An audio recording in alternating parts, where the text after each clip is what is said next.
Hello, I haven't been here in a while. Again, because I got sick. And I have previously shared with you that I have cancer and it is late stage. I have follicular thyroid cancer, which is generally considered one of the most treatable. But in my case, it is not treatable at all. And the reason it isn't treatable is because my thyroid, the follicular thyroid cancer I received post surgically, which happens about 1 in 8 billion cases, which is very rare. And so I want to talk about some things. Now, I find that I had my thyroid removed in 2002, and by 2008, I had a spot on my lung. This cancer that I have grows very slowly. And now that I'm later stage, I'm having a lot more physical effects. But I want to bring you this chart not to talk about the physical effects in the way that kind of takes apart what I'm going through, but more to illustrate how beautiful medical astrology can truly be when properly understood.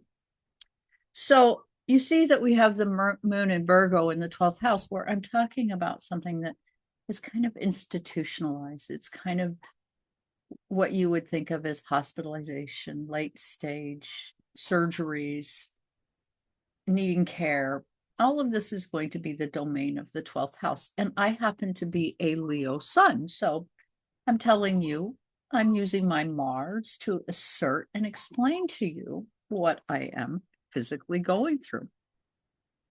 And it's creating this 12th house moon, a time where I'm really deeply introspecting what it all means spiritually. Where am I going with this? Why? What is it doing with my subconscious in my 12th house? But it encourages me to explore my dreams, my solitude, and my karmic healing, like all of us. None of us are beyond this. So it kind of points to what might really be happening here, called the emotional undercurrents, why I might be ill in the first place. I, over the last year, have experienced over and over and over again things ramping up and getting more so. I grew up in a home where I wasn't exactly wanted nor loved. And the end result was I very early on likely developed a die code that where I said, I don't know about this. This isn't really safe. I'm not sure I want to be here. And it happened rather quickly. Within 8 months of life, I was in the hospital with double pneumonia and a very horrible temperature. And currently, what's happening here is Virgo, as it's moving towards my ascendant and being in the 12th house, it reminds me that it's easy to overthink about your health. It's overthinking is kind of one of the problems with this. And really what I want to do, instead of overthinking it, I want to kind of bring it around and become of service with it. Because if what I'm being told is correct, this cancer, the way I have it, 1 in 8 billion people get. And so it's very rare. And yet I'm actually starting to question whether or not it's as rare as the doctors claim it is, or is it just rare for them to find it? Because I've had a lot of trouble getting medical care that makes good sense over the years, because I have something rare and unusual, the ninth house, Uranus, something you wouldn't expect to see that affects my vocal cords, my throat area. Yes, very much, and has hit my lungs. So let's go ahead and talk about, so Jupiter in Gemini opposing my natal Jupiter in Sagittarius at 24 degrees, right on my ascendant, brings a push-pull between a thirst for the knowledge and a need for personal growth. I have felt really overcommitted and stretched and haven't been able to keep up. But the one thing that I've had all throughout this process is I've had a lot of optimism. Jupiter on my ascendant in Sagittarius. Currently, Pluto is retrograde, which is kind of redigging up medical issues for me. And it is opposite my sun in Leo. And it actually is exact opposite hitting my Mercury, that's third quarter Mercury, exact or part-time, which is really bringing up, if you look at this complex, it's really bringing forward what my medical issues are about. That it is something foreign, that it causes me a lot of physical upset, that I'm re-experiencing some things. And then with Saturn also being in my first house and now is heading towards Aries, which it's not happy in at all. And for me, this is happening in my third and fourth house. So I'm having trouble with memory, communication. And what's happening is my family is having to double down and take better care of me right now because I'm not so capable of it anymore. I'm needing more help.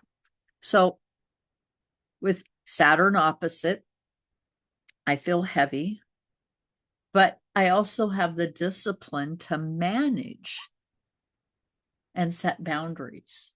And this is where astrology is beautiful, is that I can physically look at a chart and I can assess whether or not I need to be afraid or whether or not what I'm going through is on course for what I'm going through. And this is all very important.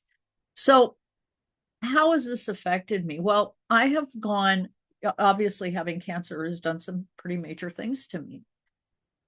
I don't feel sorry for myself. I don't view it as I'm a victim. I'm not walking around with an IV bag asking for people to assist me in one way or another. And I see all of it. I see the gambit.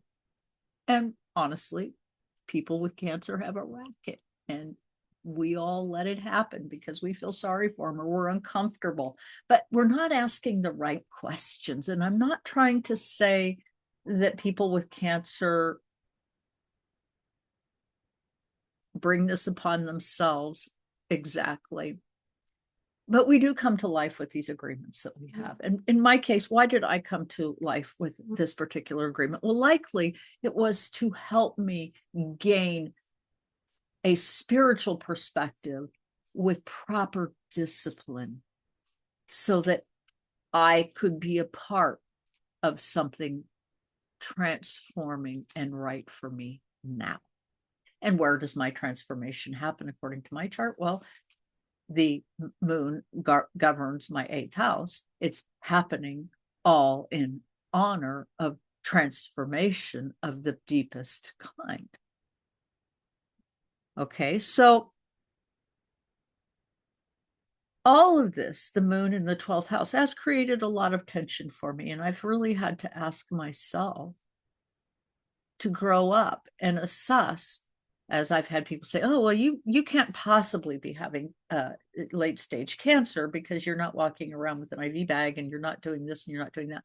I'm going to tell you something that you probably don't know. A lot of cancer patients, we don't come out and talk because we don't fit the picture in the mold, but we need the support. And I grew up in a home, as I said in the beginning of this video, which is going to make this video as a closeout right here and right now. I grew up in a home where I didn't know compassion exactly. I didn't know mercy and kindness exactly. And as a result, I went into some codes that allowed my body to withdraw from life, and which is something we have the power to do. Well, at this stage in my life, I'm actually now caring for my mom, who was absent from my childhood at a very early stage of my life. And I didn't see her again until I was almost an adult. And now it has come to my sisters and my attention in the past few years that she needed care. And so we are her caregivers. And I had a horrible incident here at the house where my body was just stressed physically, and I couldn't physically function. And my mom saw for the first time how devastating major illness can be. Because when we get sick now with, in my case, late stage cancer, it isn't like a 3-day, I don't feel good and I'm on my way. It is never that simple. It's usually a buildup for 3 days. Then it's a major fallout for 7. And then it's another 3 to recover from that. And hopefully you don't get some other nasty problem down the road. So I want to say all of this because I've had plenty of people say, oh, you must not have cancer because you're not doing chemotherapy. I will say I am doing a lot of alternative help. And I do have medical doctors that are helping me with this help. And I also use astrology to help myself. So I just wanted to bring all this to your attention and share kind of what I'm going through, and just say that I haven't been online a lot because I had one of these incidents where I fell down, I got sick, I couldn't get up, and it took me days to get back to podcasting even. So with that, please do like, share, and subscribe. And thank you so much for being here with me today.